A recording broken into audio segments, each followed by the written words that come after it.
আল্লাহর কাছে এই মজলুমগুলো যে বদদুয়া দিয়েছিল, একমাত্র আওয়ামী লীগ আজকে এই বাংলার জমিন থেকে বেসে দেওয়ার পিছনে কারণ ছিল এই মজলুমগুলোর চোখের পানি। ঠিক না বলে? যারা কোরআনের আওয়াজের বিরুদ্ধে, কোরআনের বিরুদ্ধে অবস্থান নিবে বাংলার জমিনে, এদের তাই হবে না। আবারও যদি কেউ এমন ভাবে কোরআনের বিরুদ্ধে, কোরআনের তালিমের বিরুদ্ধে, কোরআনের দার্সের বিরুদ্ধে অবস্থান গ্রহণ করে, ফ্যাসিস্টরা গেছে যেই পথে, অন্য যদি কেউ এই অবস্থান নেয় যাইবার মতো সুযোগও পাবে না। ঠিক কিনা বলেন? যাওয়ার মতো, পালাইবার মতো সুযোগও থাকবে না এদের। এই জন্য আল্লাহ এই সমস্ত কাহিনীগুলো থেকে শিক্ষা নেওয়া দরকার যে অতীতে যা হয়েছে, কেন হয়েছে, বাংলার মানুষ, ছাত্র জনতা, শ্রমিক, সাধারণ জনতা সবাই কেন এদের বিরুদ্ধে অবস্থান নিয়ে আজকে নাম দিয়া বুক ফুলাইয়া সাহস করে কেউ এই আওয়াজটা, নামটা পর্যন্ত নিতে পারে না। তার কারণটা কি? এগুলো থেকে শিক্ষা নেওয়া দরকার আছে না? দরকার আছে। এগুলো থেকে শিক্ষা নেওয়া দরকার আছে। শিক্ষা যদি কেউ না নেয় তাহলে ওদের যে পরিণতি হয়েছে, যারাই করবে তাদেরও ঠিক একই পরিণতি হবে। ঠিক কিনা বলেন? কখন আমার মৃত্যুর ডাক আসে আমি জানি না, আমরা কেউ জানি না কখন মৃত্যুর ডাক আসবে। মৃত্যুর ডাক আসার সাথে সাথে এই দুনিয়ায় আমার যত বন্ধু বান্ধব ছিল, আমার যত আত্মীয় স্বজন ছিল, আমার ভাই বেরাদর ছিল, আমার মা ছিল, আমার বাবা ছিল, কারোর সাথে আমার আর কোনো সম্পর্ক থাকবে না। কেউ আমার সাথে আর কবরে যাবে না। কবরে আমাকে একাকী থাকা লাগবে। আল্লাহর দরবারে যেই দিন উঠবো, আমার সমস্ত আমলনামা যেই দিন পেশ করা হবে, আমলনামাটা এমন হবে, লা ইউগাদিরু সাগীরাতাও ওয়ালা কাবীরাতান ইল্লা আহসাহা। এমন আমলনামা যেদিন দেওয়া হবে, যে আমলনামার মধ্যে ছোট্ট থেকে ছোট্ট কাজগুলো ডকুমেন্ট হিসেবে থাকবে, যে আমলনামার মধ্যে ভালো যা করেছি সবগুলো ডকুমেন্ট থাকবে। অস্বীকার করার কোনো সুযোগ আমার থাকবে না, কারণ সেই দিন যদি অস্বীকার করতে চাই, আল্লাহ রাব্বুল আলামিন কোনো বান্দা অস্বীকার করতে চাইলেও অস্বীকার করতে পারবে না। কারণ সেই দিন মহাবিচারের দিনে আল্লাহ তাআলা প্রতিটা মানুষের মুখের মধ্যে মোহর মেরে দিবেন। আল-ইয়াওমা নাখতিমু আলা আফওয়াহিহিম ওয়া তুকাল্লিমুনা আইদিহিম ওয়া তাশহাদু আরজুলুহুম বিমা কানু ইয়াকসিবুন। আল্লাহ তাআলা বলেন সেই মহাবিচারের দিনে নাখতিমু আলা আফওয়াহিহিম, আমি আল্লাহ তোমাদের তাদের মুখের মধ্যে মোহর মেরে দেব। তুকাল্লিমুনা আইদিহিম, হাতগুলো কথা বলবে, তাশহাদু আরজুলুহুম, পাগুলো সাক্ষ্য দিবে, বিমা কানু ইয়াকসিবুন, যা কিছু করেছি। এমনি ভাবে যেই মানুষগুলো চিন্তা করে আমাকে তো আল্লাহর সামনে দাঁড়াতে হবে, ওয়া আম্মা মান খাফা মাকাম রাব্বিহি ওয়া নাহান নাফসা আনিল হাওয়া ফাইনাল জান্নাতা হিয়াল মাওয়া। আল্লাহ বলেন যারা এই চিন্তা করে আমারে তো সবকিছুর পরে একদিন আমাকে আল্লাহর সামনে দাঁড়াইতে হবে, আল্লাহর সামনে দাঁড়াইতে হবে। ওয়া আম্মা মান খাফা মাকাম রাব্বিহি, ভয় করে আমারে আল্লাহর সামনে দাঁড়াইতে হবে। ওয়া নাহান নাফসা আনিল হাওয়া, নিজের নফসকে সমস্ত প্রবৃত্তির অনুসরণ থেকে বাঁচায় রাখে, সমস্ত গুনাহ থেকে বাঁচায় রাখে।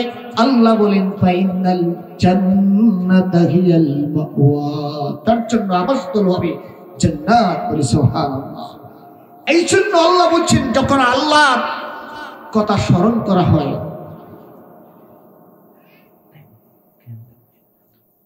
ইযা যুকিরাল্লাহু ওয়াজিলাত কুলুবুকুম, ইমানদারের বৈশিষ্ট্য হলো যখন তার সামনে আল্লাহর কথা স্মরণ করা হয় তার অন্তরাত্মা কেঁপে উঠে, ভীত সন্ত্রস্ত হয়ে যায়, সে আর গুনাহ কাজ করতে পারে না। একটা মানুষকে সংশোধন করার জন্য এর চাইতে বড় কোনো টপিক নাই, এর চাইতে বড় কোনো টিপস নাই, যেই টিপসটা আল্লাহ কোরআনে বলছেন ইত্তাকুল্লাহ ইয়া আইয়ুহাল্লাযীনা আমানু ইত্তাকুল্লাহা হাক্কা তুকাতিহি ওয়া লা তামুতুন্না ইল্লা ওয়া আনতুম মুসলিমুন। আল্লাহর নবী যত দিন জুমার খুতবা দিয়েছেন প্রত্যেকটা খুতবায় আল্লাহর নবী এই আয়াতগুলো পড়তেন, ইয়া আইয়ুহান নাস ইত্তাকু রাব্বাকুমুল্লাযী خلقكم من نفس واحدة وخلق منها زوجها وبث منكما رجالا كثيرا ونساء واتقوا الله الذي تساءلون به والأرحام إن الله كان عليكم رقيبا يا أيها الذين آمنوا اتقوا الله حق تقاته ولا تموتن إلا وأنتم مسلمون তাকওয়ার এই আয়াতগুলো আল্লাহর নবী যখনই খুতবা দিতেন, যখনই তোমার খুতবায় দাঁড়াতেন, প্রত্যেকটা খুতবায় আল্লাহর নবী এই আয়াতগুলো পড়ে উম্মাহকে, জাতিকে সতর্ক করতেন, আল্লাহকে ভয় করো, আল্লাহকে ভয় করো। আল্লাহ বলছেন ঈমানদার মুমিন তো হলো ওই ব্যক্তি ইদা যুকিরাল্লাহু ওয়াজিলাত কুলুবুহুম, যখন তার সামনে আল্লাহর কথা স্মরণ করা হয় তার অন্তরাত্মা কেঁপে ওঠে। নবী করিম সাল্লাল্লাহু আলাইহি ওয়াসাল্লাম ইরশাদ করেন, অতীতে 3 ব্যক্তি একবার সফরের জন্য বের হয়েছে, তারা রাস্তা অতিক্রম করতেছে, রাত্রি হলো, তারা একটা গুহায় আশ্রয় নিয়েছে। বর্ষা এবং আক্রমণ করেছে। এই অবস্থায় গুহার মুখের মধ্যে বিশাল একটা পাথর এসে গুহার মুখটা বন্ধ করে দিয়েছে। উপর থেকে বড় একটা পাথর পড়ে যে গুহার ভিতরে তারা ঢুকেছে, গুহার মুখটা কি হয়ে গেছে? বন্ধ হয়ে গেছে। এইবার এই 3 জন লোক অনেক ধাক্কাধাক্কি করলো, কিন্তু পাথরটা এত বড় 3 জনের পক্ষে সরানো তো দূরের কথা, 10 জন 20 জন মিলেও নাড়ানো সম্ভব না, এত বিশাল পাথর। এমন ভাবে গুহার মুখের মধ্যে পড়েছে, গুহার মধ্যে আলো বাতাস প্রবেশ করে না, গুহার থেকে বাইরের কিছু দেখা যায় না, গুহার থেকে বের হওয়ার কোনো অবস্থা নাই, তাদের চিৎকার, তাদের আওয়াজ কেউ শুনবে না। এইবার লোকটা চিন্তা করলো, তারা 3 জন চিন্তা করলো, আজকে আমরা যে অবস্থার মধ্যে আছি, এই অবস্থায় আমাদের কথা কেউ শুনবে না, এই অবস্থায় আমাদের ডাক কেউ শুনবে না, আমরা এখানে আস্তে আস্তে সুটকি হয়ে মারা যাবো, বাঁচাবার মতো কেউ আমাদেরকে কেউ বাঁচাতে এগিয়ে আসবে না, কারণ কেউ জানবে না যে আমরা এখানে আছি, গুহার ভিতরে আছি, কি করা যায়? এইবার 3 জনের একজন বলল, ভাই আমরা যে মুসিবতের মধ্যে পড়েছি, এই বিপদ থেকে যদি আমাদেরকে উদ্ধার হতে হয়, এই বিপদ থেকে বাঁচাইবার ক্ষমতা কারো নাই, একজনের আছে, তিনি কে? আল্লাহ। কারণ মহা বিপদে মানুষ যখন সবকিছু, সমস্ত অবলম্বন যখন হারিয়ে ফেলে, সমস্ত অবলম্বন হারিয়ে ফেলার পরে যখন বলি আল্লাহ আর কিছু হবার নাই, তুমি বাঁচাও, আল্লাহ বলেন বান্দারে এক এক করে সব অবলম্বন দেখার পরে লাস্টে যখন বলেছে আল্লাহ আমার আর কোনো অবলম্বন নাই তুমি, ওই সময়ে আল্লাহ রাব্বুল আলামিন বান্দার ডাকে সাড়া দিয়া বান্দাকে বিপদ থেকে উদ্ধার করে, বলি সুবহানাল্লাহ। মহা বিপদে পড়লে পরে সবাই, সে তো আস্তিক বলেন আর নাস্তিক বলেন, শেষ পর্যন্ত জবান দিয়ে বের হয়ে আল্লাহ। ওই যে মুসিবত আইলে সবাই চিন্তা করে, আস্তিক বলেন নাস্তিক বলেন, আল্লাহ মানি না বলে ঠিকই, কিন্তু যেমনি প্রেসার খায়, খাইলে পরে চিন্তা করে আল্লাহ ছাড়া আর কেউ নাই। ওই 3 ব্যক্তি বলতেছে আমরা যে মুসিবতে পড়েছি, এই মুসিবত থেকে বাঁচাইবার ক্ষমতা আর কারো নাই, চাইতে হবে কার কাছে? আল্লাহর কাছে। সহিহ হাদিস। এইবার 3 ব্যক্তির এক ব্যক্তি বলছে, তাহলে আমরা আমাদের জীবনে যেই নেক আমলগুলো করেছি, ওই নেক আমলগুলোর ওসিলা দিয়ে আল্লাহর কাছে দোয়া করি, আল্লাহর কাছে যদি দোয়া করতে পারি তাহলে আল্লাহ রাব্বুল আলামিন নেক আমলের ওসিলায় দোয়া করলে পরে দোয়া কবুল করে আমাদেরকে এই বিপদ থেকে বাঁচাইতে পারে। এইবার 3 ব্যক্তির এক ব্যক্তি বলছে, আল্লাহ আমার একটা চাচাতো বোন ছিল, যেই চাচাতো বোনের কাছে আমি আকৃষ্ট ছিলাম, তাকে পাওয়ার জন্য যত ধরনের প্রস্তাব আমি সব দিয়েছি, কিন্তু সে আবার কথায় সাড়া দেয় নাই। একটা পর্যায়ে সে যখন মহা বিপদে পড়েছে, আর্থিক অনটনের মধ্যে পড়েছে, চাপে পড়েছে, ওই সময় আমি তাকে 120 দিনার দিয়ে আমার প্রস্তাবে রাজি করালাম। আমি যখন তার সাথে গুনায় লিপ্ত হব, জেনায় লিপ্ত হব, গুনার চূড়ান্ত পর্যায়ে আমি যখন ওই সময় ওই মেয়েটা আমার চাচাতো বোনটা আমাকে বলল, ইত্তাকিল্লাহ, আল্লাহর বান্দা, আল্লাহকে ভয় করো, আমার সতীত্ব নষ্ট করো না। বিবাহ বহির্ভূত ভাবে আমার সতীত্ব তুমি কি করো না, নষ্ট করো না। এইবার ওই ব্যক্তি বলছে, আল্লাহ রাব্বুল আলামিন যখন তোমার বান্দি আমাকে বলেছে ইত্তাকিল্লাহ, আল্লাহকে ভয় করো, আমার সতীত্ব নষ্ট করো না, আমার শরীরের মধ্যে কাঁপুনি এসেছে। আল্লাহকে ভয় করো এই কথা বলার সাথে সাথে ওই চূড়ান্ত পর্যায়ের গুনাহের চূড়ান্ত পর্যায় থেকে উঠে এসেছে। গুনাহ করি নাই, তাকে যে 120 দিনার দিয়েছিলাম একটা দিনারও ফেরত নেই নাই। আল্লাহ এই কাজটা যদি তোমাকে ভয় করে করে থাকি, তাহলে আজকে যে মুসিবতের মধ্যে পতিত হয়েছি, আল্লাহ গুহার মুখ থেকে পাথরটা সরাইয়া দাও, গুহার ভিতরে যেন আলো বাতাস প্রবেশ করতে পারে। আল্লাহর নবী বলেন, যখন এই ব্যক্তি তার জিন্দেগি এই নেকামল গুনার কাজটা বর্জনের এই ওসিলা নিয়ে আল্লাহর কাছে দোয়া করেছে, সাথে সাথে আল্লাহ রাব্বুল আলামিন ওই ব্যক্তির দোয়াকে কবুল করে নিলেন। গুহার মুখ থেকে পাথরটা আল্লাহ কিছু সরাইয়া দিলেন। বলি সুবহানাল্লাহ। এই ব্যক্তি এই জিনাত থেকে বাঁচতে পারছে কারে ডরাইয়া? আল্লাহ। ইদা যুকিরাল্লাহু ওয়াজিলাত কুলুবুহুম, যদি ইমানদার হয়, তার সামনে যদি আল্লাহর জিকির করা হয়, আল্লাহর নাম নিয়ে তাকে যদি ভয় প্রদর্শন করা হয়, ঈমান যদি থাকে, ওই ব্যক্তিকে যখন বলা হবে আল্লাহকে ডরাও, আল্লাহকে ভয় করো, ওই ব্যক্তি আর গুনার কাজ করতে পারে না। ঠিক কিনা? এই জন্য শুধু আইন আদালত দিয়া দর্শন ইফটিজিং বন্ধ করা যাবে না। ঠিক কিনা বলেন? ইফটিজিং আর নারী নির্যাতন, আজকে আমাদের 6 বছরের শিশুও নিরাপদ না, আর 80 বছরের বুড়িও আমার দেশে নিরাপদ না। ঠিক কিনা বলে? আজকে পত্রিকা খুলে দেখেন 6 বছরের বাচ্চাগুলো ধর্ষিত হচ্ছে। ঠিক কিনা? 80 বছরের বৃদ্ধরা আজকে ধর্ষিত হচ্ছে। কেন হচ্ছে? আজকে মানুষের দিলের ভিতরে আল্লাহর ভয় না থাকার কারণে এইগুলো হচ্ছে। ঠিক কিনা?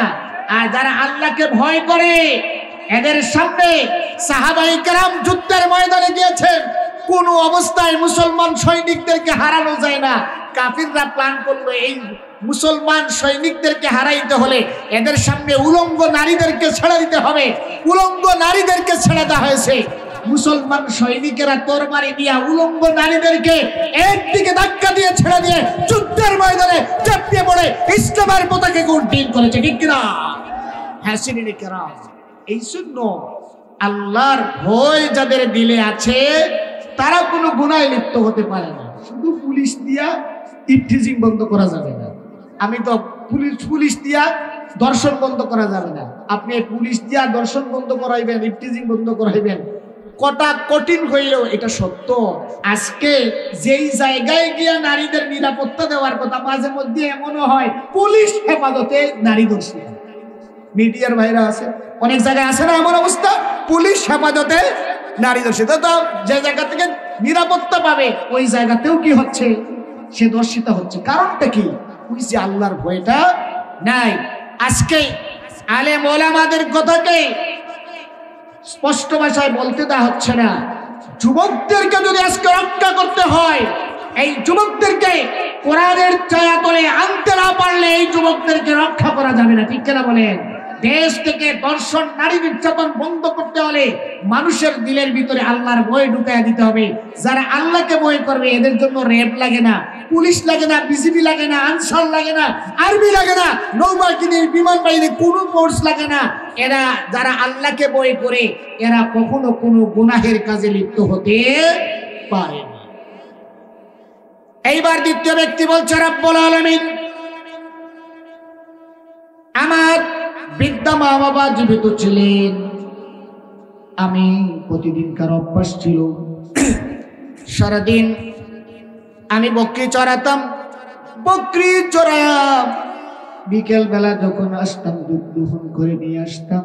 আসার পরে প্রথমে আমার মা বাপকে খাওয়াইতাম, তারপরে আমার সন্তান বাচ্চাকে খাওয়াইতাম। কিন্তু একদিন আমি বকরি চড়াইতে গিয়া অনেক দূর চলে গেলাম। দুধ দহন করে বাড়ি আসতে দেরি হয়ে গেল। এসে দেখি আমার আব্বা আম্মা ঘুমিয়ে পড়েছেন, বৃদ্ধা মা বাবা ঘুমিয়ে পড়েছেন।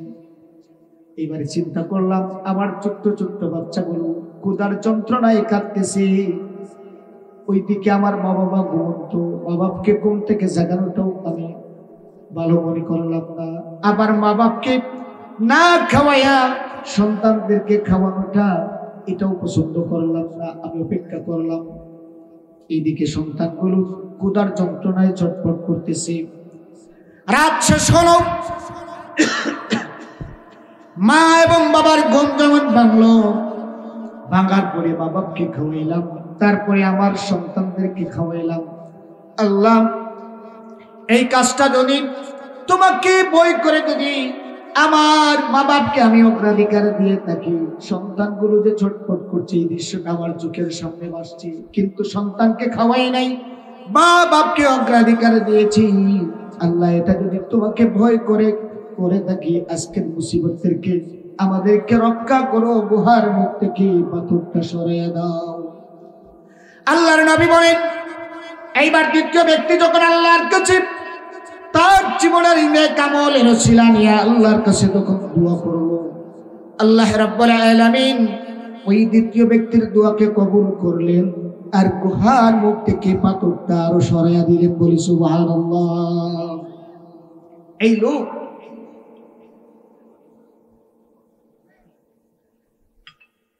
তার মা বাপকে অগ্রাধিকার দিয়েছে, কোন জিনিস তাকে উদ্বুদ্ধ করছে? সে আল্লাহকে ভয় করে। কাকে ভয় করে? আল্লাহকে ভয় করে। আজকে আমাদের সমাজে অনেক সন্তান মাকে খাওয়ায় না, বাপকে খাওয়ায় না, আছে না নাই? অনেক হিসাব করে এক বাবার 5 ছেলে, এক ছেলে আরেক ছেলের কাছে মাকে ঠেলে, এক ছেলে বলে তুমি খাওয়াও, ও বলে তুমি খাওয়াও, আমার এখন বাচ্চা কাচ্চা আছে, আমার এখন পরিবার বড় হয়েছে, এখন মায়ের চিকিৎসার খরচ দিতে পারবো না, বাবার চিকিৎসার খরচ দিতে পারবো না। বাবা মৃত্যু হয়ে যাওয়ার পরে এইভাবে এক সন্তান আরেক সন্তানের কাছে দেখায়, আছে না নাই? আছে না নাই? আরে ভাই, তোমার সন্তান এখন তোমার কাছে বড়, কিন্তু এই মা বাপ তো সেই মা বাপ যেই মা বাপ নিজে না খাইয়া তোমারে খাওয়া বড় করছে, ঠিক না?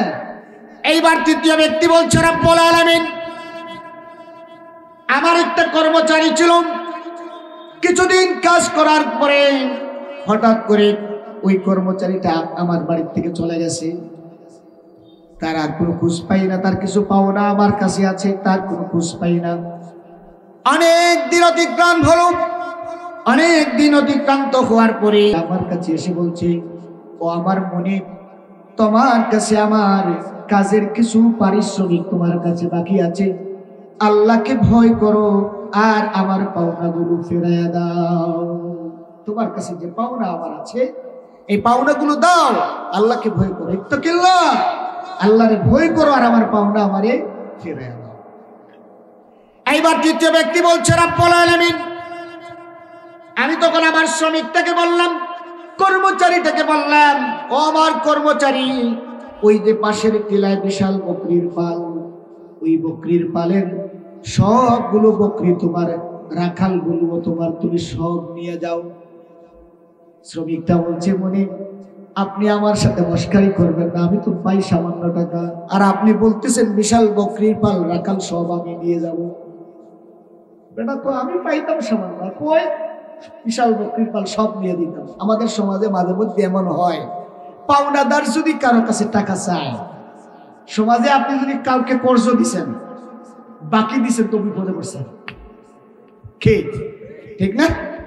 মানে বাকি দেওয়ার পরে মহাজন এখন ভাই আল্লাহর রাস্তে দিবাই না, মানে মহাজন এখন জুড়কো হাত করা লাগে, ঠিক কিনা? কর্জ দেওয়ার পরে যে কর্জ দিছে ভাই 2 হাত জোর করিয়া বলে, ভাই তোমারে কিছু টাকা কর্জ দিছিলাম পাইমনি, মানে বোঝা গেল যে পাওনাদার ও ছোট হয়ে যায়, দেনাদার বড় হয়ে যায়, ঠিক কিনা? কিন্তু নিয়ম তো ছিল যে পাওনাদার ও আওয়াজ উঁচু থাকবে, দেনাদার বলবে, ভাই আপনার টাকাটা সময় মতো দিতে পারি নাই, আমার একটু সময় দেন, অথবা আপনি আমাকে ইহসান করেছেন, আপনার টাকাগুলো আমি সময় মতো দিয়ে দিব, ঠিক না? বলে আল্লাহ রসুলের কাছে একবার এক ইহুদি কাছ থেকে আল্লাহ রসুল কিছু টাকা কর্জ নিয়েছেন।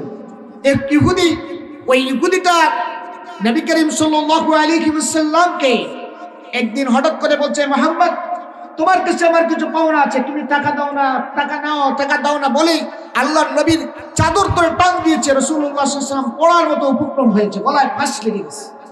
অথচ দেওয়ার যে সময়টা, টাইমটা ছিল, সিলেক্টেড টাইমটা এখনো আসে নাই, এখনো সময় বাকি আছে। ওমর ছিলেন সাথে, তিনি রেগে বলছেন, ইহুদির বাচ্চা সাহস কত, আল্লাহর নবীর গলায় চাদর টান দিয়ে রাসূলুল্লাহকে মারার উপক্রম করেছে। ইয়া রাসূলুল্লাহ, আপনি আমাকে অনুমতি দিন, এই ইহুদিটার গর্দান আমি উড়াইয়া দিই। আল্লাহর নবী বললেন, ওমর থামো, ও পাওনাদার, আমি জানি। চিন্তা করছেন, ও পাওনাদার আর আমি দেনাদার, যদি তোমার কিছু করতে হয় তাহলে ওই ইহুদিটার পাওনা তুমি পরিশোধ করে দাও। এইবার ওই ইহুদিটা বলছে, ইয়া রাসূলুল্লাহ, ইয়া হাবিবাল্লাহ, আমি আপনাকে, আমি জানি আপনার সময় এখনো বাকি আছে, আপনাকে কষ্ট দেওয়াটা উদ্দেশ্য ছিল আমি জানি। তাওরাতের মধ্যে এসেছে শেষ জামানার নবী যিনি হবেন তিনি হবেন প্রচন্ড ধৈর্যশীল, প্রচন্ড সংযমী। তাকে কেউ কষ্ট দেওয়ার পরেও তিনি ওই মানুষটার পাল্টা দেওয়ার চিন্তা না করে ধৈর্যের সাথে তিনি মোকাবেলা করবেন। ইয়া রাসূলুল্লাহ, আপনার নবুয়তের পরিচয় আমি পেয়েছি, আর আমি ঘোষণা করছি, লা ইলাহা ইল্লাল্লাহু মুহাম্মাদুর রাসূলুল্লাহ। আল্লাহর নবী বলেন, এইবার তৃতীয় ব্যক্তি বলছে, ও আমার স্বামী, আমি তোমার সাথে ঠাট্টা বিদ্রুপ করছি না, মস্করা করছি না। আমি তোমার যে পাওনাগুলো ছিল এই পাওনাগুলো ইনভেস্ট করেছি। ইনভেস্ট করার পরে তোমার এই টাকা থেকে বেড়ে বেড়ে এই বিশাল বকরির পাল হয়েছে, রাখাল হয়েছে। এই সবগুলো বকরি তোমার, সবগুলো রাখাল তোমার। এইবার লোকটা, ওই শ্রমিকটা সবগুলো বকরি রাখাল সহ নিয়ে গেল। লোকটা বলছে, আল্লাহ, একটা বকরিও রেখে যায় নাই, একটা রাখালও রেখে যায় নাই, বকরি রাখাল সবগুলো নিয়ে গেল। যদি তোমাকে ভয় করে ওই শ্রমিকটার পাওনা এভাবে আমি দিয়ে থাকি, আল্লাহ, আজকে যে মুসিবতের মধ্যে পতিত হয়েছি, আজকের মুসিবত থেকে উদ্ধার করো, পাথরটা একেবারে সরাইয়া দাও। আল্লাহর নবী বলেন, যখন তৃতীয় ব্যক্তি এমনি ভাবে আল্লাহ রাব্বুল আলামিনের কাছে দোয়া করলো, সাথে সাথে আল্লাহ রাব্বুল আলামিন ওই ব্যক্তির দোয়াকে কবুল করে নিলেন। আর গুহার মুখ থেকে পাথরটাকে আল্লাহ রাব্বুল আলামিন একেবারে সরাইয়া দিলেন। সুবহানাল্লাহ, পাথরটা একেবারে আল্লাহ সরাইয়া দিলেন। আচ্ছা বলেন, এই লোকটা অন্যের হক পৌঁছাইয়া দিছে কারে ডরাইয়া?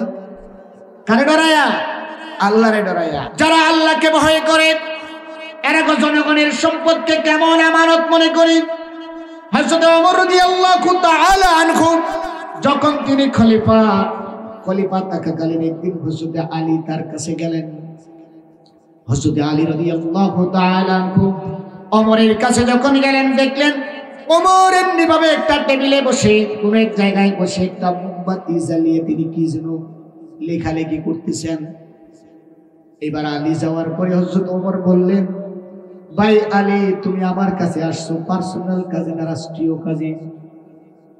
আলী রাদিয়াল্লাহু তাআলা আনহু বললেন, আমিরুল মুমিনিন, আমি আপনার কাছে কোনো রাষ্ট্রীয় কাজে আসি নাই, আপনার কাজে আসছি পার্সোনাল সাক্ষাতের জন্য। এইবার হযরত ওমর রাদিয়াল্লাহু তাআলা আনহু যেই বাতিটা জ্বালানো ছিল আস্তে করে ওই বাতিটা নিভাইয়া দিলেন। বাতিটা যখন নিভাইয়া দিলেন, হযরত আলী প্রেস্টিজে বলল, আসলাম মেহমান হয়ে ওমরের কাছে, ওমর আমাকে আসার পরে বাতি নিভাইয়া দিলেন, এটা তো হয় না। আমরা হইলে রাষ্ট্রপ্রধান এই কাজ করেছেন, নেতা এই কাজ করেছেন, সামনে কিছুই বলতাম না, পিছনে গিয়া ফেসবুকে স্ট্যাটাস দিতাম, ঠিক না? আমরা তো অনেক মানুষ আছে, কারো সামনাসামনি তার কোনো ত্রুটি থাকলে শুধরাইবার জন্য কিছু করি না, সামনে কিছু বলি না, ফেসবুকে স্ট্যাটাস দেয়, ঠিক কিনা?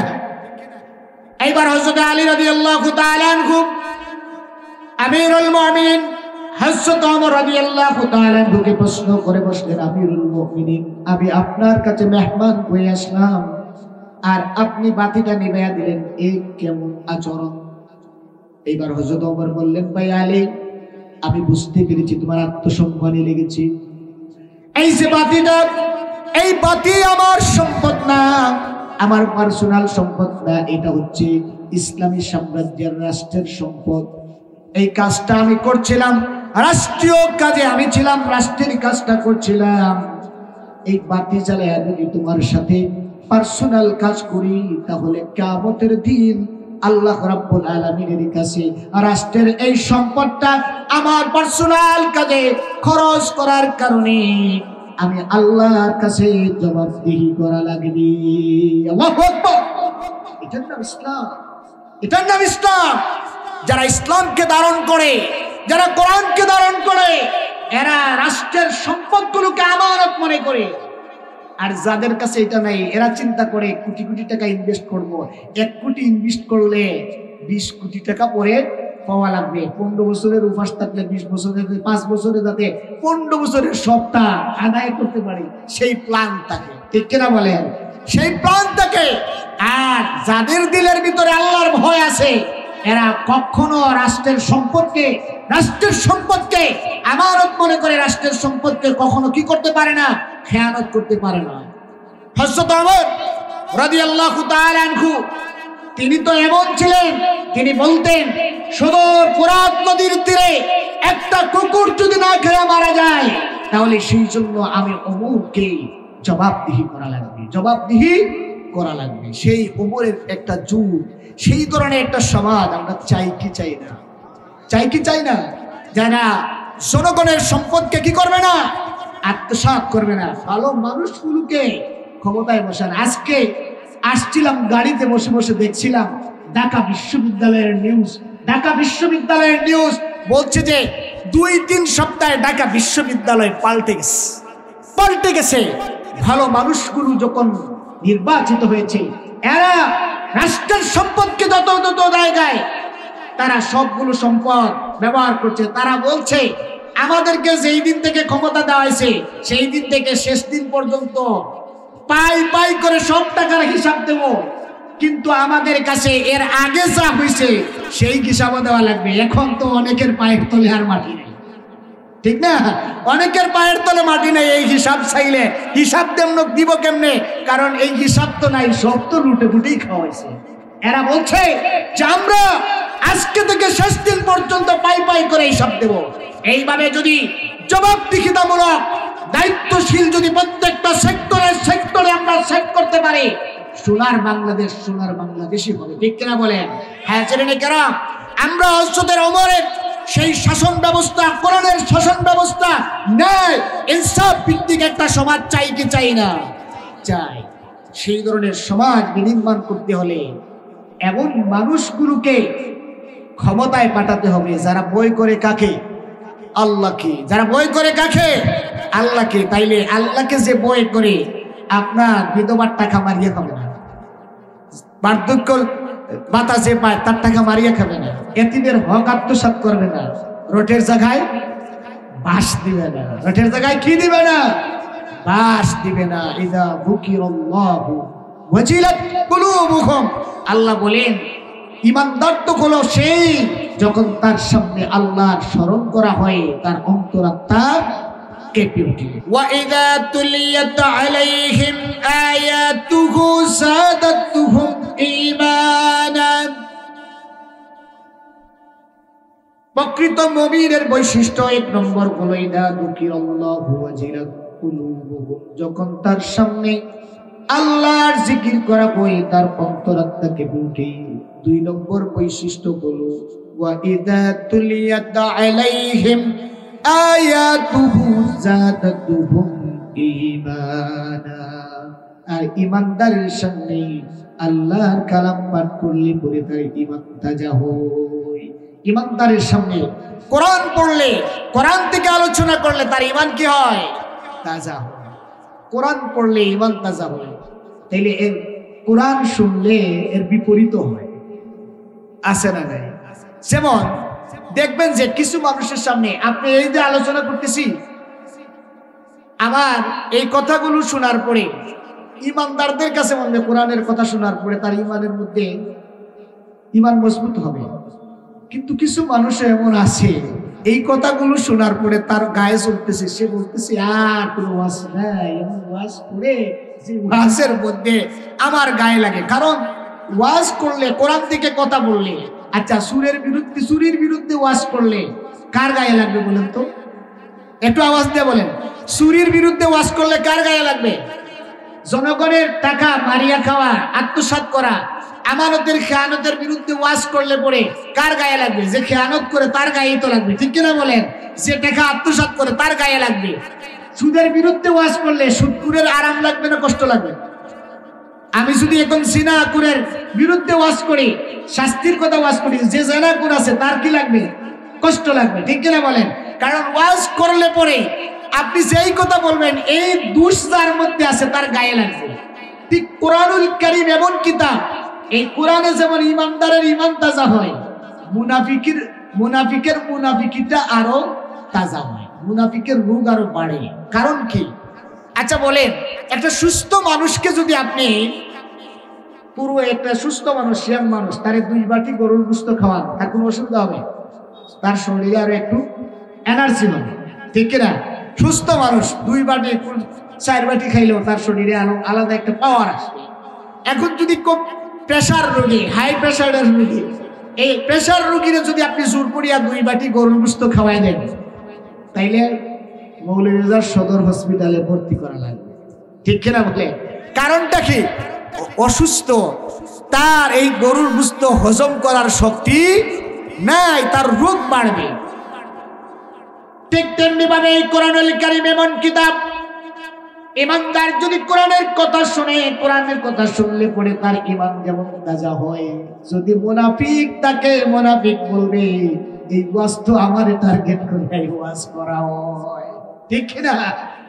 তার কারণ হলো আল্লাহ মুনাফিকের লক্ষণ এবং মুনাফিকের চরিত্র বর্ণনা করতে গিয়ে কোরআনে আল্লাহ বলছেন, ফি কুলুবিহিম মারাদু ফাযাদাকুমুল্লাহু মারাদা। আল্লাহ বলছেন মুনাফিকের অন্তরের মধ্যে রোগ আছে, ফাযাদাকুমুল্লাহু মারাদা। আল্লাহ মুনাফিকের অন্তরে যে রোগটা আছে আল্লাহ তার রোগ আরো বাড়াইয়া দেয়। কোরআনের কথা শুনলে পরে কোরআনের আওয়াজ তার তো পছন্দই হয় না, বরং কোরআনের দাস, কোরআনের তাফসীর মাহফিল, এই সমস্ত জায়গায় বাধা দেয়, কোরআনের কথা বন্ধ করার চেষ্টা করে, ঠিক না? যারা কোরআনের আওয়াজকে স্তব্ধ করতে চেয়েছিল বিগত সময়ে, শহীদ আল্লামা দেলাওয়ার হোসেন সাঈদী রাহমাতুল্লাহ আলাইহি, তাকে পরিকল্পিতভাবে শহীদ করার পিছনে একটাই কারণ ছিল, কোরআনের আওয়াজকে বন্ধ করে দেওয়া, ঠিক কিনা বলে? আরে বেধারা, এক শহীদকে শহীদ করে দিস, দুনিয়া থেকে উঠিয়ে দিয়েছিস। তোমরা তো মনে করেছিলে এক আল্লামা সাঈদীর আওয়াজ বন্ধ করে দিয়া কোরআনের আওয়াজকে বন্ধ করে দিবা, কিন্তু তোমরা টের পাও নাই, চিন্তা করো নাই, এক শহীদের আওয়াজ বন্ধ করে দেওয়ার পরে লক্ষ লক্ষ শহীদ বাংলার করে করে আজকে তৈরি হয়েছে, ঠিক না? যারা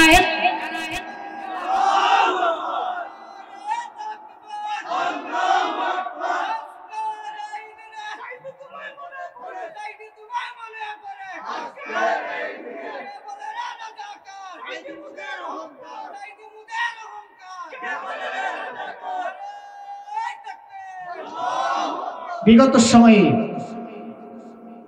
কোরআনের তালিমে থেকে দেখা গেছে অনেক জায়গায় মহিলারা কোরআনের তালিম করতেছে, ওই তালিম থেকে অ্যারেস্ট করা হয়েছে। এমনও হয়েছে, আমি একটা ঘটনা শোনার পরে আমার চোখ থেকে অঝোর দ্বারায় পানি এসেছে। একটা মা, গর্ভবতী মহিলা, তাকে অ্যারেস্ট করে নিয়ে দেওয়া হয়েছে কোরআনের তালিমের কাছ থেকে। যারা এই কাজগুলো করেছিল, মানুষরা কিছু করতে পারে নাই, চোখের পানি পেলে আল্লাহর কাছে এই মজলুমগুলো যে বদদুয়া দিয়েছিল, একমাত্র আওয়ামী লীগ আজকে বাংলার জমিন থেকে বেসে দেওয়ার পিছনে কারণ ছিল এই মজলুমগুলোর চোখের পানি, ঠিক না বলে? যারা কোরআনের আওয়াজের বিরুদ্ধে, কোরআনের বিরুদ্ধে অবস্থান নিবে বাংলার জমিনে, এদের টাই হবে না। আবারও যদি কেউ এমন ভাবে কোরআনের বিরুদ্ধে, কোরআনের তালিমের বিরুদ্ধে, কোরআনের দার্সের বিরুদ্ধে অবস্থান গ্রহণ করে, ফ্যাসিস্টরা গেছে যেই পথে, অন্য যদি কেউ এই অবস্থান নেয় যাইবার মতো সুযোগও পাবে না, ঠিক কিনা বলেন? যাওয়ার মতো পালাইবার মতো সুযোগও থাকবে না এদের। এই জন্য আল্লাহ এই সমস্ত কাহিনীগুলো থেকে শিক্ষা নেওয়া দরকার যে অতীতে যা হয়েছে কেন হয়েছে বাংলার মানুষ, ছাত্র জনতা, শ্রমিক, সাধারণ জনতা সবাই কেন এদের বিরুদ্ধে অবস্থান নিয়ে আজকের নাম দিয়া মুখ ফুলাইয়া সাহস করে কেউ এই আওয়াজটা নামটা পর্যন্ত নিতে পারে না? তার কারণটা কি? এগুলো থেকে শিক্ষা নেওয়া দরকার আছে না? দরকার আছে, এগুলো থেকে শিক্ষা নেওয়া দরকার আছে। শিক্ষা যদি কেউ না নেয় তাহলে ওদের যে পরিণতি হয়েছে যারাই করবে তাদেরও ঠিক একই পরিণতি হবে। ঠিক কিনা বলেন? কোরআন আল্লাহ কিতাব, এটা কোনো মানুষের কথা নয়। কোরআন পড়লে পরে মানুষের ঈমান তাজা হয়, কোরআন পড়লে পরে মানুষের ঈমান বৃদ্ধি পায়। আল্লাহ বলেন ওয়া ইযা তুলিয়াত আলাইহিম আয়াতুহু যাদাতহুম ঈমানা। ঈমানদারের সামনে কোরআন পাঠ করা হলে পরে তাদের ঈমান তাজা হয়, ঈমান মজবুত হয়, ঈমান বেড়ে যায়। বলে সুবহানাল্লাহ। আল্লাহ রাব্বুল আলামিন বলেন ঈমানদারের 3 নম্বর বৈশিষ্ট্য হলো ওয়া আলা রাব্বিহিম ইয়াতাওয়াক্কালুন। আর যারা প্রকৃত মুমিন এরা দুনিয়ার কোনো শক্তির উপর নির্ভর করে না, ভরসা করে না, এরা তাওয়াক্কুল রাখে, ভরসা রাখে একজনের উপরে, তিনি কে? আল্লাহর উপরে। ঈমানদারের কথা হলো আল্লাহ আমার রব, আল্লাহই আমার সব। যার আল্লাহ আছে তার সব আছে, যার আল্লাহ নাই তার কিছু নাই। দুনিয়া, গোটা দুনিয়া মিলে যদি কাউকে মারতে চায় আর আল্লাহ যদি বাঁচাইয়া রাখতে চায়, দুনিয়া মিলে মারতে পারবে? পারবে না। দেখছেন না আপনি এখন বীর করবে আল্লাহর এক বান্দা জমিন চষে বেড়াচ্ছে, যেই মানুষটার পাশির বড়িতে লটকানোর কথা ছিল, আল্লাহ তাআলা তার জন্য মৃত্যু লেখা রাখে নাই, আল্লাহ তাকে মুক্তির ব্যবস্থা করে আজকে বীর করবে জমিন চষে বেড়াচ্ছে। যারা তাকে দুনিয়া থেকে বিদায় করতে চেয়েছিল তারা আজকে নিজের নামটা পর্যন্ত উচ্চারণ করতে পারছে না। ঠিক কিনা বলেন? ইব্রাহিম আলাইহিস সালাম গোটা দুনিয়া তার বিরুদ্ধে ছিল। ইব্রাহিম আলাইহিস সালাম যখন আল্লাহর উপর ঈমান এনেছিলেন, বলেছিলেন রব্বি আল্লাহ, আমার রব আল্লাহ। নমরুদ বলেছিল আনা রব্বুকুমুল আলা, আমি তো বড় রব, তুমি আর রব কাকে বলো? ইব্রাহিম আলাইহিস সালাম বলেছিলেন দুনিয়ার কোনো কিছু রব হতে পারে না, আমি সব কিছু থেকে মুখ ফিরাইয়া এক আল্লাহর দিকে মুখ করে নিলাম। ইন্নী ওয়াজ্জাহতু ওয়াজহিয়া লিল্লাযী ফাতারাস সামাওয়াতি ওয়াল আরদা হানিফা ওয়া মা আনা মিনাল মুশরিকিন। ইব্রাহিম আলাইহিস সালাম এমনি ভাবে যখন গোটা দুনিয়ার সবচেয়ে বড় শক্তিগুলোর মধ্যে একটা বড় শক্তি ছিল নমরুদ, এবং নমরুদের বাহিনী গোটা কওমকে তিনি চ্যালেঞ্জ করলেন। এক আল্লাহর পক্ষে, তাওহীদের পক্ষে যখন দাঁড়িয়ে গেলেন, সবাই মিলে ইব্রাহিম আলাইহিস সালামকে মারার জন্য, কঠিন শাস্তি দেওয়ার জন্য বিশাল অগ্নিকুণ্ডলী করলো। অগ্নিকুণ্ডলী করা হয়েছে। আল্লাহর জমিনের প্রত্যেকটা কীট পতঙ্গ, সমস্ত সৃষ্টি আর্তনাদ করে উঠছে। আল্লাহর খলিল, আল্লাহর বন্ধু ইব্রাহিম আলাইহিস সালামকে নমরুদ জ্বালিয়ে দেবে, ইব্রাহিম আলাইহিস সালামকে আগুনের মধ্যে নিক্ষেপ করবে। ফেরেশতারা গিয়ে আল্লাহর কাছে বলছে রব্বুল আলামিন, আপনার বন্ধু ইব্রাহিমকে তো নমরুদ জ্বালায়া দিবে, আপনি যদি আমাদেরকে সুযোগ দেন, অনুমতি দেন, নমরুদের আগুনকে আমরা নিভিয়ে দেব।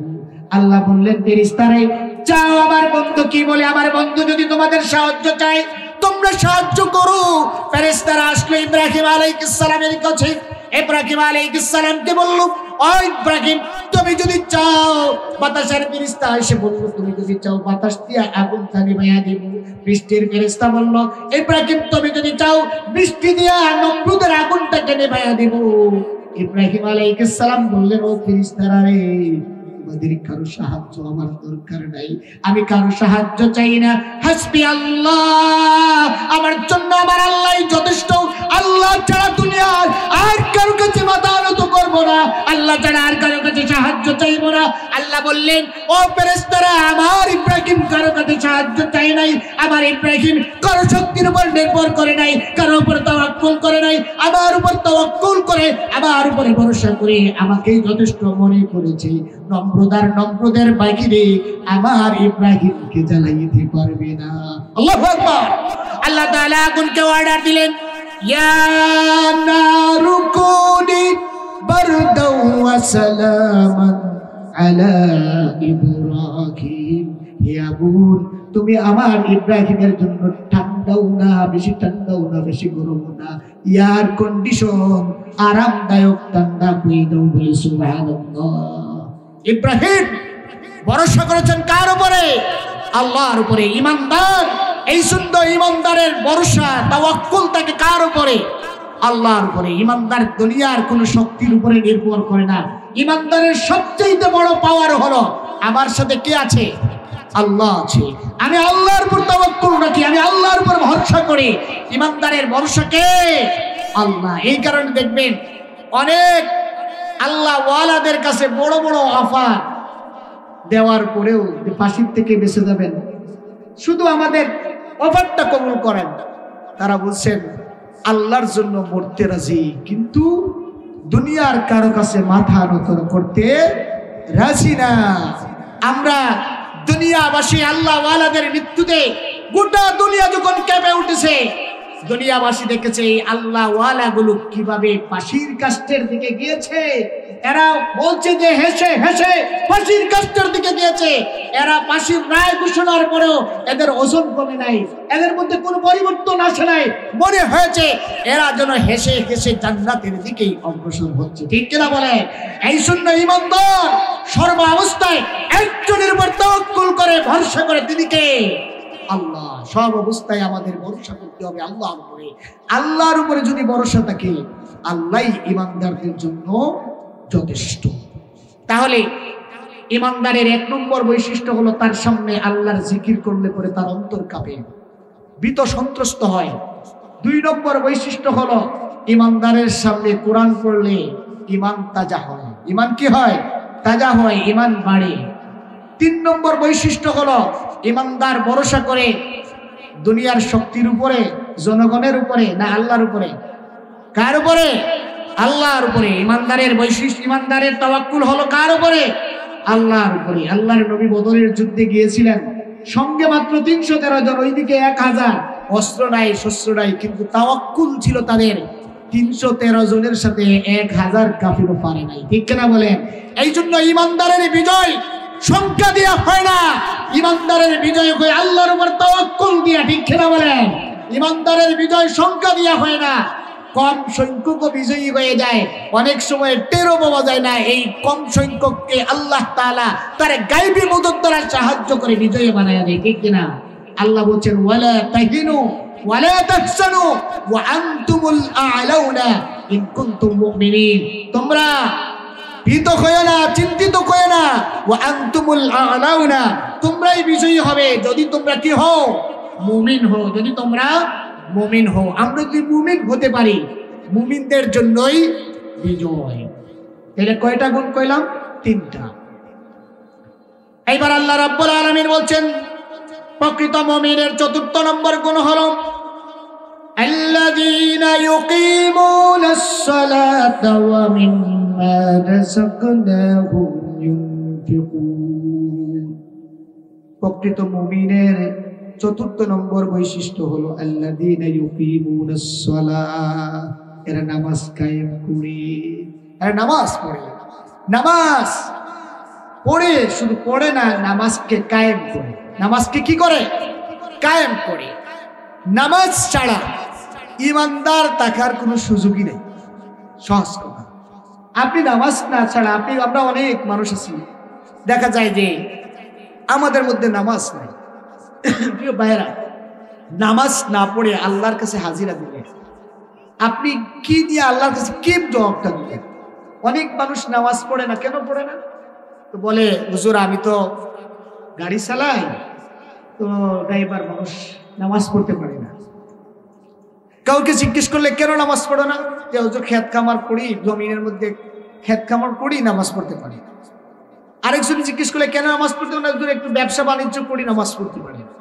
আচ্ছা, আমি আপনাদের কাছে প্রশ্ন রাখতে চাই, খেত কৃষি করে কৃষক এমন নামাজি এই এলাকায় আছে?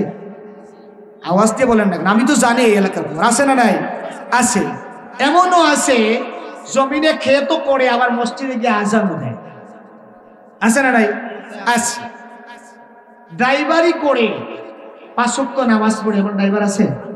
হ্যাঁ, আমার দেখা ড্রাইভারি করে রিক্সা চালায় আর আজানের সময় হওয়ার পরে একটু আগে মসজিদে গিয়া তালা দিয়া, রিক্সাটা তালা দিয়া মসজিদে মুয়াজ্জিনের দায়িত্ব পালন করে এমন রিক্সা ড্রাইভার আমার আছে না নাই? আছে। আচ্ছা, ব্যবসায়ী আজান হইলে পরে শাটারটা লাগাইয়া সামনে লেখা থাকে নামাজে, এমন দোকান দেখছেন আপনারা? হ্যাঁ, তাইলে এমন নামাজিও দোকানদার নামাজি আছে। এখন আপনার কাছে আপনি প্রশ্ন করি, আপনি যদি কৃষক হন আর কৃষির কাজ করার কারণে নামাজ পড়তে পারেন না, তো আপনার কাছে আমার প্রশ্ন, আপনার মতো আরেকজন কৃষক কৃষি কাজ করার পরেও নামাজ পড়তে পারে আর আপনি কৃষি কাজ করেন নামাজ পড়তে পারেন না। আচ্ছা বলেন তো, যে কৃষি কাজের কারণে নামাজে যাইতে পারে না আরেকজন কৃষি কাজ করিয়াও নামাজ পড়তে পারে, যে নামাজ পড়তে পারে তার তাকদীর ভালো, যে নামাজ ভালো না, যে নামাজ পড়তে পারে না তার তাকদীর ভালো? যে একটু আওয়াজ দিয়ে বলেন, ওয়াজ বুঝতে হবে, ওয়াজ না বুঝলে ওয়াজ শুনলে লাভ নাই। যে কৃষি কাজ করিয়াও 5 ওয়াক্ত নামাজ পড়তে পারে আর যে কৃষি কাজ করিয়া নামাজ পড়তে পারে না, এই দুইজনের মধ্যে যে নামাজ পড়তে পারে তার তাকদীর ভালো, যে নামাজ পড়তে পারে না তার তাকদীর ভালো। তাইলে আপনি যদি পড়তে পারেন না, তার মানে আপনার তাকদীর খারাপ। কে ঠিক বললাম না? আপনি পড়তে পারেন না, আপনার তাকদীর খারাপ, আপনার নসিব খারাপ। আপনার মতো আরেকজন কৃষি কাজ করিয়াও নামাজ পড়তে পারে, আপনি পড়তে পারেন না। আপনার মতো আরেকজন, আপনি ড্রাইভার, আপনার মতো একজন ড্রাইভার ড্রাইভারি করার পরেও সে নামাজ পড়তে পারে, আপনি ড্রাইভারি করে নামাজ পড়তে পারেন না। যে ড্রাইভারটা ড্রাইভারি করার পরেও নামাজ পড়তে পারে তার তাকদীরটা ভালো, তার নসিব ভালো। আপনি ড্রাইভারি করে নামাজ পড়তে পারেন না, আপনার কপাল খারাপ। ঠিক কি না? আপনি ব্যবসা করেন, ব্যবসা করার কারণে আপনি নামাজে যাইতে পারেন না, আরেকজন ব্যবসায়ী ব্যবসাও করে নামাজেও যায়, আল্লাহ তাকেও রিজিক দেয়, আপনাকেও রিজিক দেয়। ওই মানুষটা ব্যবসা করার পরেও নামাজ পড়তে পারে, আপনি পারেন না, তার মানে যে নামাজে যাইতে পারে ওই ব্যবসায়ীটার কপাল ভালো, আপনার কপাল খারাপ। এটার জন্য শুধুমাত্র একটা ইরাদা দরকার, সিদ্ধান্ত দরকার। আমাকে 5 ওয়াক্ত নামাজ পড়া লাগবে, আমি পড়বই, কারণ নামাজ ছাড়া মুমিন থাকার কোনো সুযোগ নাই। আল্লাহর নবী বলেন, আসসালাতু ইমাদুদ্দিন, নামাজ হলো দ্বীনের খুঁটি। যেই ব্যক্তি নামাজকে কায়েম করলো ওই ব্যক্তি দ্বীনকে কায়েম করলো। যেই ব্যক্তি নামাজ ছেড়ে দিল সে দ্বীনটাকে ধ্বংস করে দিল। নামাজ যদি নাই পড়া হয় তাহলে ওই ব্যক্তির দ্বারা দ্বীন কোনদিন কায়েম হবে না। এই জন্য আল্লাহ বলছেন, আকিমুস সালাহ, নামাজ কায়েম করো। আর এই নামাজটা যদি কোনো মানুষ কায়েম করতে পারে তার জীবনে, এই নামাজটাই একটা মানুষকে শুধরে দেওয়ার জন্য যথেষ্ট। আল্লাহ কোরআনে বলছেন, ইন্নাস সালাতা তানহা আনিল ফাহশাই ওয়াল মুনকার, নামাজ মানুষকে অশ্লীল আর মন্দ কাজ থেকে বাঁচায় রাখতে পারে। নামাজ আপনার ফজর থেকে শুরু হলো, আপনি ফজরের নামাজটা যখন পড়লেন, আল্লাহর নবী বলেন সেই ব্যক্তি ফজরের নামাজটা পড়লো টাইম মতো, ফজরের নামাজটা জামাতে পড়লো, গোটা দিন ওই ব্যক্তি আল্লাহর জিম্মায় চলে গেল। সুবহানাল্লাহ, আল্লাহর জিম্মায় চলে গেল। আল্লাহর নবী বলেন, সালাতু, নামাজটা, সালাতু মেরাজুল মুমিনিন। যদিও সরাসরি এটাকে হাদিস না বলা হয়েছে, এইভাবে অন্য হাদিস দ্বারা বলা হয়েছে নামাজ মুমিনের বায়ানা। as-salatu miftahul জান্নাহ, নামাজ জান্নাতের চাবি। নামাজ নাই জান্নাতের চাবিও আপনার থাকবে না। এই জন্য নামাজ কায়েমের জন্য আল্লাহ রাব্বুল আলামিন, আল্লাহর নবী বলেছেন, 5 ওয়াক্ত নামাজ যদি কোনো মানুষ ঠিকমতো আদায় করে কিয়ামতের দিন আল্লাহ রাব্বুল আলামিন ওই ব্যক্তিকে নূর দান করবেন, ওই ব্যক্তিকে দলিল দান করবেন। ওয়া নাজাতান ইয়াউমাল কিয়ামাত, ওই ব্যক্তিকে কিয়ামতের দিন আল্লাহ রাব্বুল আলামিন মুক্তি দান করবে। আর যেই ব্যক্তি 5 ওয়াক্ত নামাজ যথাযথভাবে সংরক্ষণ করবে না, তার নূর থাকবে না, বুরহান থাকবে না, তার জন্য মুক্তির ফয়সালা থাকবে না। ওই ব্যক্তির হাসর হবে ফেরাউনের সাথে, হামানের সাথে, উবাই ইবনে খালদের সাথে। নাউজুবিল্লাহ। নামাজ যে পড়বে না ফেরাউনের সাথে হাসর হবে। নামাজ যে পড়বে না ওই ব্যক্তির হাসর হবে হামানের সাথে, উবাই ইবনে খালদের সাথে। এই ধরনের কাফিরদের সাথে তার হাসর হবে। এই কারণে জাহান্নাম থেকে বাঁচতে হলে নামাজ কায়েম করা লাগবে, নামাজ কায়েম করা লাগবে। আল্লাহ বলছেন কাদ আফলাহাল মুমিনুন আল্লাযীনা হুম ফি সালাতিহিম খাশিউন। যারা ওই সমস্ত মুমিনরাই সফল কাজ যারা বিনয় এবং একাগ্রতার সাথে সালাত আদায় করে। নামাজ পড়তে হবে। এই নামাজটা পুরুষের জন্য নামাজ। আমরা অনেকে আবার নামাজ পড়ি বাড়িতে পড়ি, মসজিদে যাই না। এমন অনেক মুসল্লি আছে না? অনেকে নামাজ পড়ে, নামাজ পড়ে কই পড়ে? গড়ের কিনারায় মসজিদ, মসজিদে যায় না, বাড়িতে নামাজ পড়ে। পুরুষের জন্য বাড়িতে নামাজ পড়ার কোনো সুযোগই নাই। পুরুষ নামাজ পড়বে কোথায় গিয়া?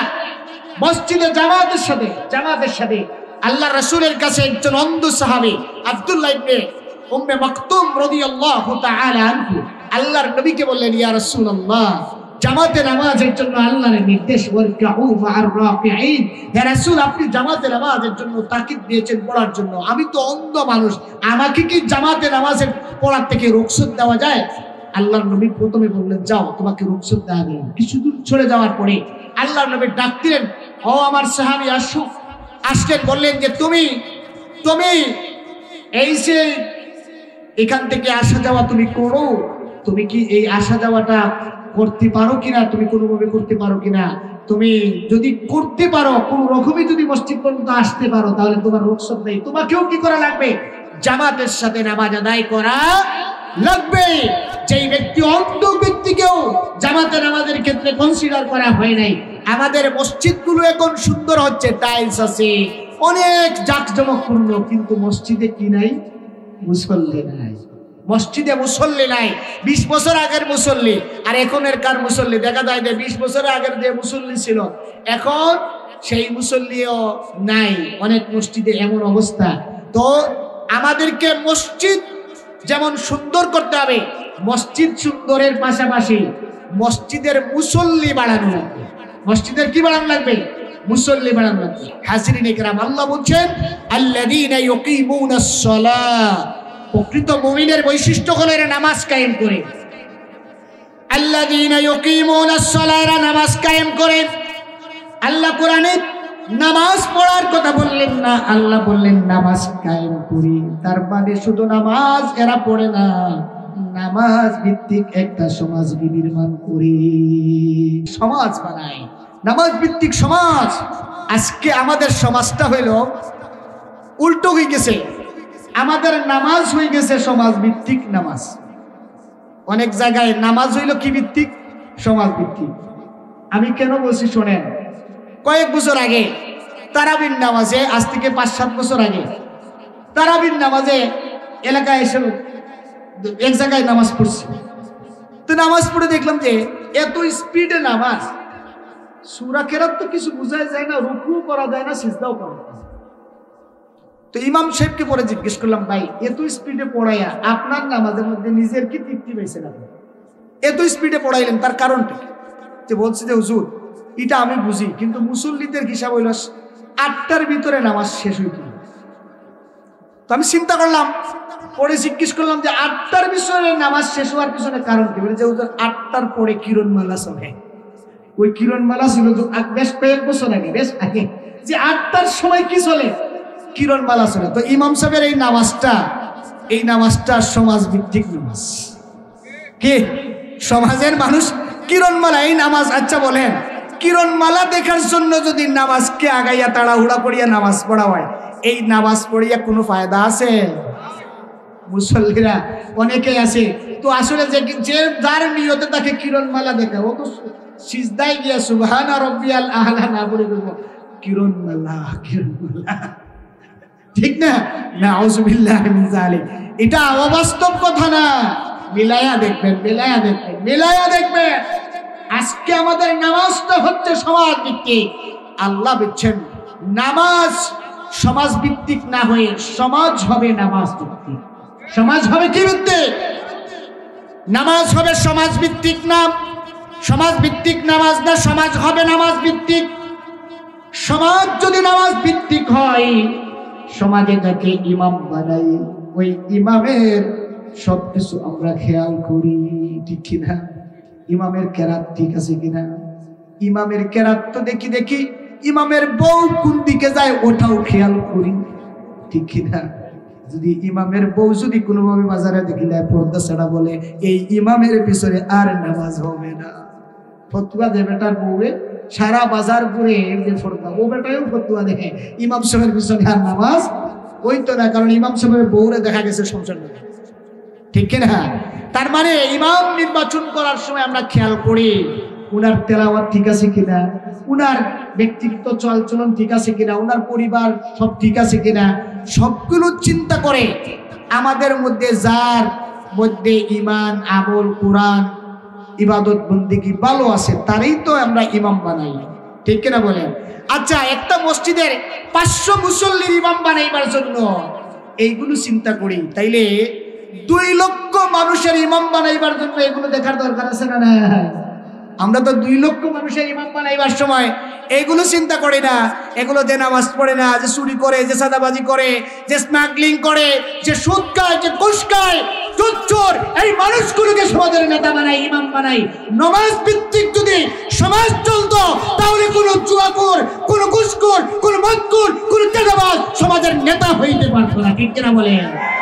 সমাজের নেতা বানাইতে তখন খেয়াল করতাম নামাজের ভিত্তিতে সমাজ যদি চলতো তাহলে ইমাম সাহেব বানাইতে যেমন চিন্তা করতাম, ইমাম সাহেবের চলাফেরা, ইমাম সাহেবের তেলাওয়াত, ইমাম সাহেবের পরিবার, এইগুলো যেমন খেয়াল করতাম, সমাজের নেতা বানাইতেও সেইটা খেয়াল করতাম, ঠিক কিনা? ইমাম সাহেব যদি নামাজে ভুল করেন আমরা পিছনে লোকমা দেই কি দেই না? দেই। ইমাম সাহেব সামনে নামাজ পড়াইতেছেন, একবার ভুল করছেন, পিছনে আপনি একবার লোকমা দিছেন, কিন্তু ইমাম সাহেব শুধরাই না, জায়গায় রয়েছে, আবার ভুল করছে, তাহলে আবার আপনি কি করবেন? আবার লোকমা দিবেন। 2 নম্বর বার লোকমা দিছেন, ইমাম সাহেব দেখা যায় যে আবারও রিপিট ভুল করছে, 3 নম্বর লোকমা দিছেন। তারপরে ইমাম সাহেব 3টা লোকমা দেওয়ার পরেও ওই বুলি করে আসছে, তাইলে পিছনে যিনি মুক্তাদি আছেন, নিয়ম হলো, মাসআলা হলো, ওই মুক্তাদিটার সামনে গিয়া ইমাম সাহেবকে ইমামের কাতার থেকে, ইমামের মুসল্লা থেকে সরাইয়া তিনি ইমামতিতে দাঁড়িয়ে যাবেন। এটার নাম নামাজ। আজকে আমাদের সমাজে নেতা যারা হয়, ইমাম যারা হয়, ওই ইমামদের বিরুদ্ধে কোনো কথা বলা যায় না। দেখবেন সমাজের নেতা বলার পরে এই নেতাগুলোর বিরুদ্ধে মানুষ যদি ন্যায় সঙ্গত কথা বলে, কথা বললে বুকের মধ্যে গুলি চালানো হয়, ঠিক কিনা বলেন?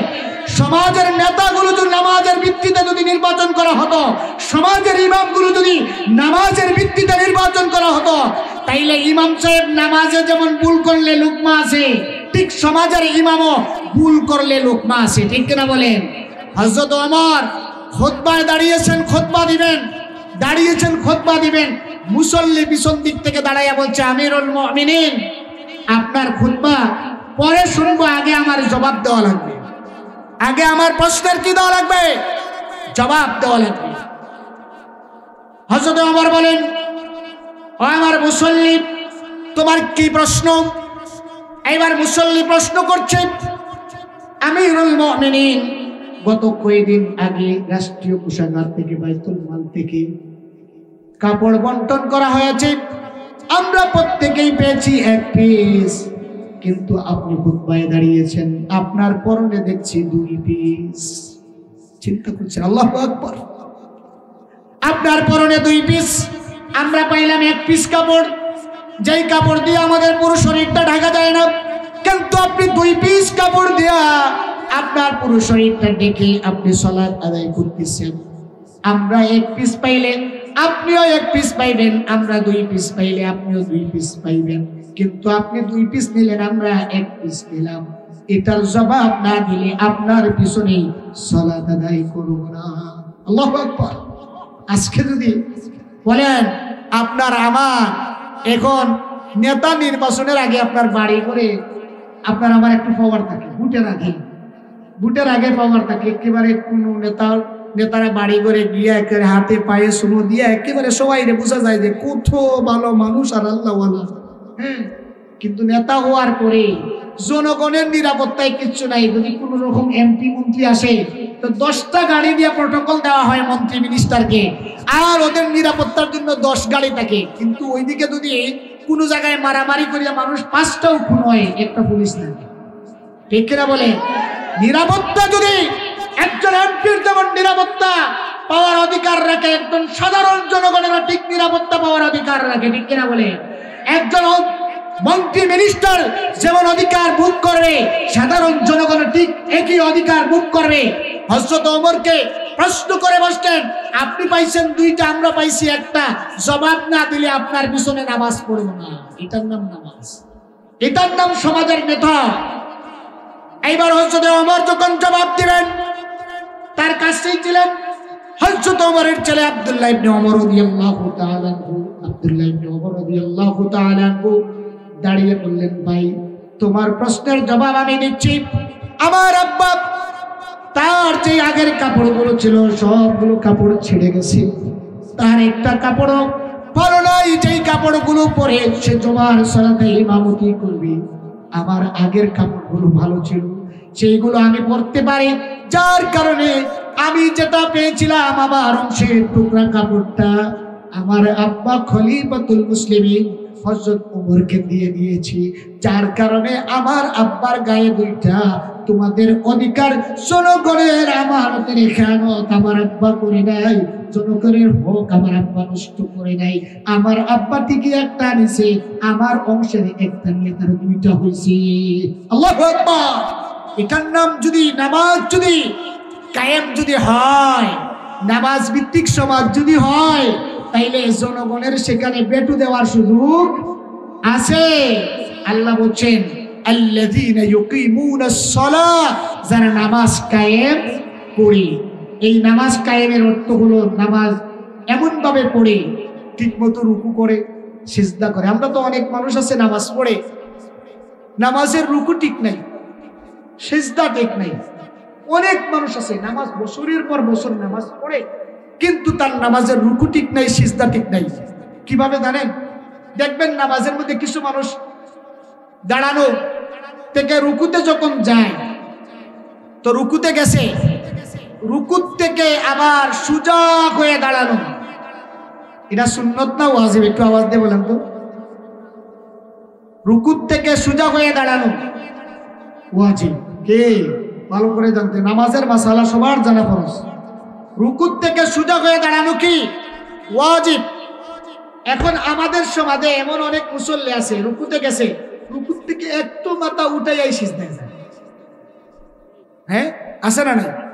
রুকুত থেকে একটু মাথা উঠাই সিজদায় গেছে। তো সে কি তরক করছে?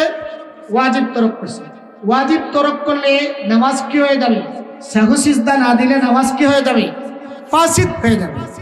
অনেক মুসল্লি আছে রুকু ঠিক মতো করে না, আবার সিজদা করে, সিজদা থেকে সিজদায় গেছে, সিজদা থেকে একটু মাথা উঠে আবার সিজদা গেছে, সিজদা থেকে একটু মাথা উঠে সিজদায় গেছে, সিজদা থেকে সোজা হয়ে বসা ওয়াজিব। সোজা হয়ে বসে কি ওয়াজিব। ওয়াজিব তরক করলে নামাজ কি হয়ে যায়? ফাসিদ হয়ে যায়। আপনি রুকু ঠিক মতো করবেন, সিজদা ঠিক মতো করবেন। আমরা নামাজে পড়ি তেলাওয়াত করি, যেটা দুনিয়ার সব শিখতে পারে, কিন্তু নামাজের জন্য 3টা সূরা 4টা সূরা শুদ্ধভাবে এটাও পারে, চেষ্টাও করে। নামাজের মধ্যে 4টা সূরা যদি আপনি বিশুদ্ধ পারেন, সূরা ফাতিহা মিলাইয়া 5টা, সূরা ফাতিহা মিলাইয়া 5টা সূরা যদি কেউ বিশুদ্ধভাবে পারে, আর কিছু না হোক নামাজ তার শুদ্ধ হবে। 5টা সূরা, 4 রাকাত নামাজে 4টা সূরা দরকার, আর সূরা ফাতিহা দরকার। তাহলে 5টা সূরা যদি বিশুদ্ধ হয় তাইলে নামাজ পড়ে। আমি আজ থেকে কয়েক বছর আগে আমারই এলাকার আমার এক আত্মীয় মুরব্বী 5 ওয়াক্ত নামাজ পড়েন, সব নামাজ তিনি পাবন্দির সাথে জামাতে পড়েন। এমন তো একদিন মাগরিবের নামাজে আসতে একটু দেরি হয়েছে, আর উনি নামাজের মধ্যে কেউ না পাইয়া উনি নামাজের মধ্যে দাঁড় করে বসে। তো আমি নামাজে দাঁড়াইয়া আমার সাথে আমাদের এলাকায় নুরুল হক ছিলেন, ও যে ব্যাংকে চাকরি করে, উনিও মৌলানা নুরুল হক, দুইজনে নামাজ পড়ছে। নামাজ পড়ার পরে আমরা চিন্তা করলাম যে নামাজ তো কেউ রেডি হয়েছে, তো এমন নামাজ পড়ছেন, চিন্তা করলাম যে এই ভদ্রলোক তো বছরের পর বছর ধরে নামাজ পড়তেছেন, কিন্তু তার সূরা ফাতিহার মধ্যে এত লেহনে জালিল ইন্না আতাইনা বিকাত ইন্না আতাইনা পড়ছেন, এমন কিছু পড়ছেন যেটা সবগুলো অর্থ বিকৃত হয়ে গেছে। চিন্তা করলাম আল্লাহ তাআলা ওনাকে মাফ করুন, কারণ উনি তো না জানার কারণে পড়ছেন, কিন্তু আল্লাহর কাছে তো আমরা যদি গিয়ে বলি আল্লাহ জানি না, চেষ্টা না করি, তাইলে তো আল্লাহ মাফ করবে। এই জন্য আমরা দেখেন এখন ইউরোপে যাওয়ার জন্য ইংরেজি শিখতেছি, কোরিয়ায় যাওয়ার জন্য কত কঠিন ভাষা, কোরিয়ার ভাষা শিখতেছি, মালয়েশিয়া যাওয়ার জন্য মালয়েশিয়ার ভাষা শিখতেছি। আমরা এই সব কিছু শিখতে পারি, কিন্তু জান্নাতে যাওয়ার জন্য জান্নাতের ভাষাটা শেখার দরকার আছে না নাই? আছে না রে? জান্নাতে যাওয়ার জন্য আবার সালাত ঠিক করার জন্য আবার সালাতের সূরাগুলো বিশুদ্ধ করার ঠিক মতো পড়া, এগুলো দরকার। নামাজ অনেকেই পড়ি কিন্তু তেলাওয়াত হয় না। নামাজের মধ্যে আমাদের রুকু ঠিক সিজদা ঠিক থাকে না, খুশু থাকে না। নামাজে দাঁড়াইয়া সুলকায়, ওদিকে সুলকায়, নামাজের মধ্যে দুনিয়ার সব চিন্তা করে, তাহলে এই নামাজ আল্লাহর কাছে কি হবে না? কবুল হবে না। এই জন্য আল্লাহ বলছেন আল্লাযীনা ইউকিমুনাস সালাত, যারা নামাজ কায়েম করে। তাইলে আপনাদের আবারও রিপিট করছি, ওয়াজের মধ্যে আমি যে বিষয়টা আলোচনা করছি, কাদের গুণ সম্পর্কে আলোচনা করছি? ঈমানদারদের। কাদের? ঈমানদারদের, মুমিন ব্যক্তির গুণ। আল্লাহ বলছেন ইন্নামাল মুমিনুনাল্লাযীনা ইযা যুকিরাল্লাহু ওয়াজিলাত কুলুবুহুম, নিশ্চয়ই মুমিন তো হলো তারা, ঈমানদার তো হলো তারা, যাদের সামনে আল্লাহর কথা স্মরণ করলে, আল্লাহর জিকির করলে তাদের অন্তর কেঁপে ওঠে, অন্তর ভীত সন্ত্রস্ত হয়। 2 নম্বরে আল্লাহ বলছেন ওয়া ইযা তুলিয়াত আলাইহিম আয়াতুহু যাদাতহুম ঈমানা, আর তাদের সামনে আল্লাহর কালাম পাঠ করলে তাদের ঈমান বাড়ে। ঈমানদারের ঈমান কোরআন শুনলে বাড়ে, আর মুনাফিকের মুনাফিকি বাড়ে। আচ্ছা ইনশাআল্লাহ, ঈমানদারের ঈমান বাড়ে, মুনাফিকের গায়ে জ্বলে, ঠিক কিনা বলেন? ওয়া আলা রাব্বিহিম ইয়াতাওয়াক্কালুন, আর ঈমানদার ভরসা করে দুনিয়ার শক্তির উপরে, জনগণের উপরে, টাকার উপরে, অস্ত্রের উপরে না আল্লাহর উপরে? আল্লাহর উপর তাওয়াক্কুল করে, ভরসা করে। 4র্থ গুণ হলো আল্লাযীনা ইউকিমুনাস সালাত, ঈমানদার নামাজ কায়েম করে। আল্লাযীনা ইউকিমুনাস সালাত ওয়া মিম্মা রাযাকনাহুম ইউনফিকুন। 5 নম্বর গুণ হলো আল্লাহ যে রিজিক ঈমানদারকে দিয়েছে, সেই রিজিক থেকে আল্লাহ রাস্তায় খরচ করে, মসজিদে খরচ করে, মাদ্রাসায় খরচ করে, গরিব মিসকিনের পিছনে খরচ করে, দিনকে জমিনে কায়েম করার জন্য, দিনকে এই জমিনে প্রতিষ্ঠিত করার জন্য, ইসলামী সমাজ বিনির্মাণের জন্য, জিহাদ ফি সাবিলিল্লাহর প্রতি খরচ করে আল্লাহ যে রিজিক দিয়েছেন, আল্লাহ শেষে বলছেন উলাইকা হুমুল মুমিনুনা হাক্কা। এই 5টা কোয়ালিটি, 5টা গুণ যাদের মধ্যে আছে, আল্লাহ বলছেন উলাইকা হুমুল মুমিনুনা হাক্কা, এরাই হচ্ছে সত্যিকারের মুমিন, এরাই সত্যিকারের ঈমানদার। উলাইকা হুমুল মুমিনুনা হাক্কা লাহুম দারাজাতুন ইনদা রাব্বিহিম ওয়া মাগফিরাতুন ওয়া রিজকুন কারীম। আল্লাহ বলেন যাদের মধ্যে, যে সমস্ত বিশ্বাসীদের মধ্যে, ঈমানদারদের মধ্যে এই 5টা কোয়ালিটি, 5টা গুণ থাকবে, এরা প্রকৃত মুমিন, প্রকৃত বিশ্বাসী। এদের জন্য আল্লাহর কাছে উন্নত অবস্থান তাদের জন্য রয়েছে, মর্যাদার আসন রয়েছে। লাহুম দারাজাতুন ইনদা রাব্বিহিম ওয়া মাগফিরাত। আর এই মানুষগুলোর অন্যান্য ছোটগুলো আল্লাহ রাব্বুল আলামিন যখন তাদের মধ্যে এই কোয়ালিটিগুলো থাকবে, আল্লাহ তাআলা তাদের মাগফিরাত দান করবেন, ক্ষমা করে দিবেন। সুবহানাল্লাহ। আল্লাহ অন্যান্য গুনাহগুলো, ছোট গুনাহগুলো এই কোয়ালিটির কারণে, এই গুণাবলীর কারণে অন্য গুনাহগুলো আল্লাহ মাফ করে দিবে। মাগফিরা ওয়া রিজকুন কারীম, আর তাদের জন্য আল্লাহর কাছে সম্মানজনক রিজিকের ব্যবস্থা জান্নাতে আছে।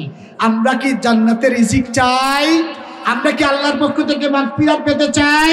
আমরা কি আল্লাহর কাছে মর্যাদা সম্পন্ন আসন চাই? তাহলে চাইলে আমাদেরকে এই 5টা গুণ অর্জন করা লাগবে। আল্লাহ সুবহানাহু ওয়া তাআলা আমাদেরকে এই 5টা কোয়ালিটি অর্জন করে আল্লাহ তাআলা তার পক্ষ থেকে মর্যাদা সম্পূর্ণ আসন আমাদের দান করুন, মাগফিরাত দান করুন। আল্লাহ তাআলা জান্নাতের উত্তম রিজিকের ব্যবস্থা আল্লাহ তাআলা আমাদের সবাইকে করে দিন বলি আমিন।